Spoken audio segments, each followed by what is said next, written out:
Ah, l'intelligence artificielle. Elle génère des images, elle génère des textes, des questions, des réponses, tu peux lui parler, tchatter tranquille. Mais qu'est-ce que c'est finalement? Ben, j'ai décidé de le découvrir et donc j'ai décidé d'apprendre l'IA pendant une semaine. Alors, il faut savoir que je suis en alternance, j'ai un emploi du temps chargé, j'ai une petite fille, donc compliqué. Donc, le plus important, c'est d'organiser son temps au mieux. J'ai décidé de trouver personnellement un temps où je peux travailler, où je suis assez concentré. C'est la nuit, le soir, avant de dormir, voilà, 2-3 heures. Donc, j'ai appris pendant 2 heures par jour. Mais Jamy, pourquoi tu t'es mis à l'IA? Tu n'as pas quelque chose de mieux à faire? J'ai appris l'IA parce que je suis en train de créer un projet, un SaaS. Il y a un petit souci, c'est que quand j'ai testé l'API de ChatGPT, j'étais pas totalement convaincu. Elle marche très bien, ça fonctionne. J'avais pas le résultat que je voulais. Donc je me suis dit, ok, ben c'est pas de souci, c'est facile, on va utiliser un modèle. Mais est-ce que c'est plus facile d'utiliser un modèle ou de créer son modèle? La question elle est vite répondue. J'ai décidé de créer mon modèle tout simplement. Je n'en suis pas là encore. Mais le but, vous l'avez compris, c'est d'arriver à créer son modèle finalement et en tout cas mettre en place un chat GPT, une IA que je vais pouvoir améliorer au fil du temps. Je vous en mens pas, je sais pas si c'est possible. En tout cas, je me suis introduit à l'IA pendant cette semaine. Mais qu'est-ce que c'est finalement? Qu'est-ce que ça veut dire l'IA? Qu'est-ce que ça veut dire le machine learning, le deep learning? Plein de termes qu'on entend comme ça, mais on sait pas trop ce que ça veut dire.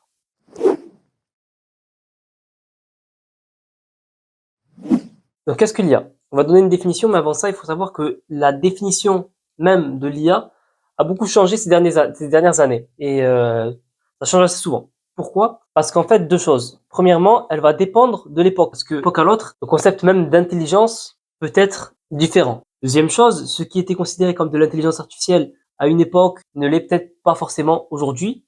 Par exemple, une IA qui joue aux échecs, ben avant c'était considéré comme de l'IA. Maintenant, on va plus dire que c'est un programme, un simple programme en fait.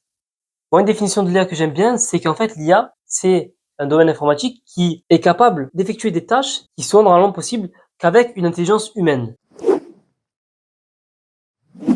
Comment s'est passé mon apprentissage? Ben écoutez, je suis parti voir ChatGPT, je lui ai dit frérot, s'il te plaît, fais-moi une roadmap. Donc il m'a fait une roadmap. Premier élément, qui était à mon goût, qui était bien choisi, c'était de voir les bases. Donc d'abord, j'ai appris le machine learning qui est le fait d'apprendre à la machine à apprendre grâce à des données. Et aujourd'hui, j'en suis là. La deuxième chose aussi, c'est le deep learning, ce qui va permettre à l'intelligence d'apprendre des choses grâce à un réseau de neurones. Ensuite, ChatGPT, il m'a dit, frérot, tu connais Python? J'ai dit oui, mais j'ai quand même revu les bases. Donc j'ai vu les bases de Python que je connaissais un petit peu déjà. Ça fait 4 ans quand j'étais à la fac, j'avais appris Python. Après, je l'ai plus utilisé. Du coup, j'ai dû me remettre à Python. Pareil, même technique. Personnellement, ça marche pour moi. Vous demandez à ChatGPT en lui disant que voilà, je suis un étudiant, je suis un débutant dans ce langage-là. C'est tout nouveau pour moi. Je l'ai jamais utilisé.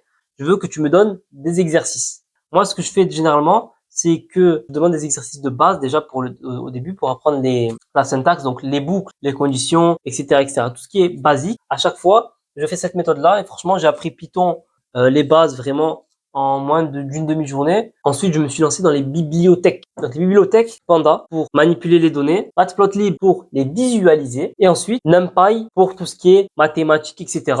Et en fait, l'IA c'est très mathématique. Au début, on me disait ça, je disais ouais, on va voir. Effectivement, c'est très mathématique. Surtout au niveau du machine learning, j'ai pas vu les autres domaines encore et on y passe de suite. Le machine learning, en fait, il vient créer un algorithme qui te permet d'aller répondre à un problème grâce à des données. Donc lui, il aura plein de données, plein d'infos, vraies, pas vraies. Déjà, la première étape, c'est pour ça que l'IA et la data, c'est un petit peu lié. La première étape va être de nettoyer les données. Donc les données bizarres. Prenons un exemple.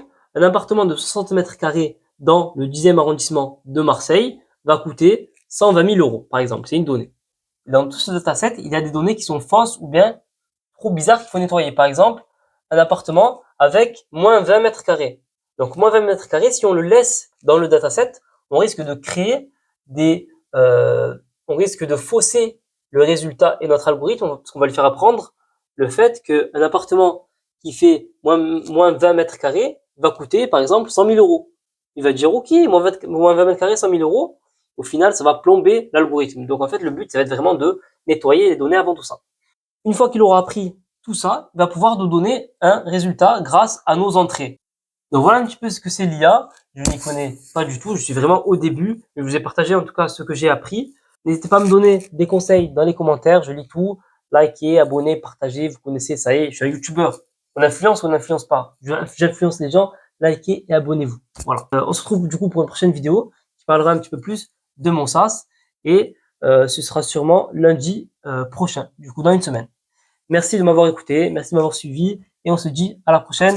Ciao!